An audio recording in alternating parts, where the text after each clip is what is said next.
Mayang buntag mga ka-farmers, so naa sa diri sa Liloan mga ka-farmers. So nasa tay GRD dire sa Liloan kay sa atong kapani, pero sa pagawas po nato diri sa iyang balay. So naa sa day kuan ihatag niya sa kuha na kaning gitawag og hasula.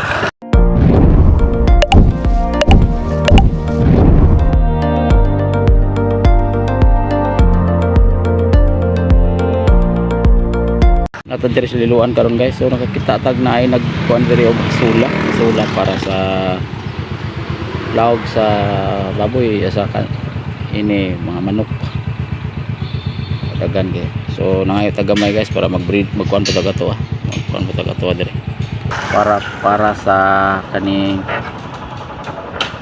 para ilawog sa mga makatipid ta sa laog sa manok or pwede sa kanding yung gitawag og kasula.